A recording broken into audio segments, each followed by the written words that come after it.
और इसीलिए सरकार से सवाल पूछे जा रहे हैं। शताब्दी जी, सबसे पहले आपके चैनल के माध्यम से सभी दर्शकों को ओम शांति।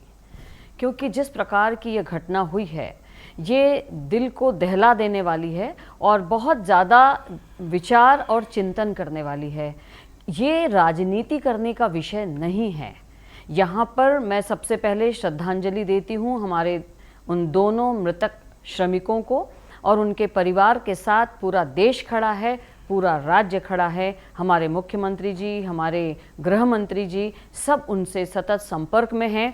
हमारे भारतीय जनता पार्टी के जिले के अध्यक्ष सारंगगढ़ के, शक्ति जिले के कोषाध्यक्ष, मंडल अध्यक्ष, सारे लोग जाकर के दोनों परिवारों के साथ संबल बनाकर उनके साथ खड़े हुए हैं। ये वक्त है इन दोनों परिवारों के साथ खड़े रहने का, इनको संबल प्रदान करने का, न कि किसी प्रकार की राजनीतिक रोटी सेकने का। बहुत शर्म आती है कांग्रेस जनों की इस प्रकार की बातों पर, जो ये कहते हैं कि ये पलायन का परिणाम है। ये पलायन नहीं, ये राष्ट्र और धर्म का विषय है, राष्ट्र की सुरक्षा का विषय है, और धर्म पूछकर मारना ये सनातन का विषय है। आप ये देखिए, ये 20 मिनट उनके घर में रुकते हैं आतंकवादी और उनके साथ बात करते हैं, उनके कमरे में बैठते हैं। अन्य जो मजदूर थे वो दूसरे धर्म के थे, लेकिन हिंदू धर्म के केवल ये 2 ही मजदूर थे। इन दोनों को सामने से गोली मारते हैं। ये कायरता है, ये कट्टरपंथ है। इस कट्टरपंथ का आज हम सबको विरोध करना चाहिए। आज राष्ट्रीय एकता दिखनी चाहिए। आज राष्ट्रीय एकता का सवाल है। यहाँ फिर ये अपनी राजनीतिक रोटी सेक रहे हैं और इस प्रकार की बात कर रहे हैं। और ये मुआवजे की बोली लगाना, ये कौन सी बात हुई? उनको जिस प्रकार की भी सहायता की आवश्यकता है परिवार को, सरकार करेगी। सरकार ने वहां पर समन्वय के लिए अधिकारी नियुक्त किया है, सरकार उनके साथ खड़ी है। उसके बाद इस प्रकार की बात करना, अरे संसद पर हमला हुआ, 26/11 का मामला हुआ, इतने आतंकी हमले हुए, कब कब कांग्रेस ने 1 करोड़ का मुआवजा दिया? ये क्या बात कर रहे हैं? यहाँ ये सारी बातें करने की बजाय राष्ट्रीय सुरक्षा के मुद्दों पर बात करना चाहिए, जिसके लिए हमारा देश कटिबद्ध है। जिस प्रकार की सर्जिकल स्ट्राइक हमारे मोदी जी ने की, आने वाले समय में इनका भी यही जवाब दिया जाएगा। इसलिए आपको इस प्रकार की राजनीतिक रोटियां नहीं सेकनी चाहिए, साथ में खड़े रहना चाहिए, कोई रचनात्मक सुझाव देना चाहिए। आज हमारे भारतीय जनता पार्टी के कार्यकर्ता उनके घर पर हैं, कांग्रेस का एक कार्यकर्ता नहीं पहुंचा है। ये बताइए, आप जनता के साथ खड़े हैं या केवल एसी कमरे में बैठकर प्रेस को बुलाकर केवल मीडिया ट्रायल करते रहते हैं?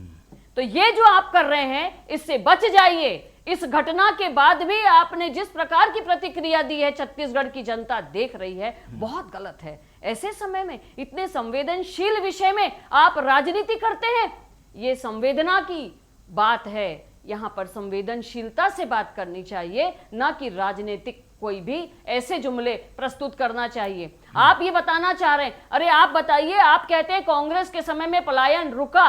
ये पलायन की क्या बात हुई? ये आर्थिक गतिशीलता की बात है। व्यक्ति अपनी आर्थिक उन्नति के लिए जाता है, न केवल जम्मू कश्मीर, आप गुजरात में देख लीजिए, महाराष्ट्र में देख लीजिए, केरल में देख लीजिए, जहां भी हमारे छत्तीसगढ़ के श्रमिक जाते हैं, ये उनकी जो योग्यता है, जो ईंट भट्टों में तो विशेष तौर पे छत्तीसगढ़ के श्रमिक जाते ही जाते हैं। तो इसका संबंध ये नहीं करना चाहिए। आज 11 लाख हमने आवास दिए हैं, आयुष्मान की सुविधा दी है। आज हमने बताइए कौन सी महतारी वंदन की सुविधा, कौन सी सुविधा सरकार ने नहीं दी? किसान सम्मान निधि दी है। उसके बाद तो इस प्रकार की बात करना, उसके बावजूद जा रहे हैं। लेकिन अभी विषय ये है, कांग्रेस जो मांग कर रही है कि भाई 1 करोड़ कर दिया जाए मुआवजा, क्या इस पर विचार जैसी स्थिति बनेगी या ये राजनीतिक दांव है? ये राजनीतिक दांव पेच है। और यहाँ पर मैं कहती हूँ, ये सहायता राशि में बोलियां नहीं लगानी चाहिए, बहुत गलत बात है। ये जो है सरकार सोचेगी, जो समुचित मुआवजा होगा निश्चित रूप से सरकार करेगी। आपने दिया था क्या? आपकी कांग्रेस की सरकार थी इन जगहों पर जहां जहां ये हमला हुआ, 26/11 में दिया क्या? ठीक है, आ गई बात जी। अभय नारायण जी, यह आपत्तिजनक बात है शताब्दी जी।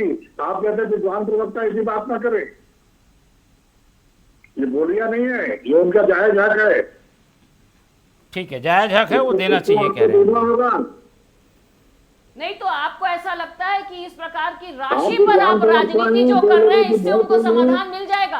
आज उनको संबल देने की जरूरत है, आज उस परिवार को साथ देने की जरूरत है। यहाँ से संपर्क किसने किया उनसे? आपने किया क्या उस परिवार से संपर्क? उस परिवारों के पास गए क्या एक भी कांग्रेस के कार्यकर्ता? हमारे गृह मंत्री जी वहां बात कर रहे हैं उसकी पत्नी से, जो श्रमिक जो वहां पर मारे गए हैं उनसे। बांध के क्षेत्र के हैं, हमारे लोग हैं और छत्तीसगढ़ के निवासी होने के साथ हमारे भाई है, हम दुखी हैं। ठीक हम है। उनके लिए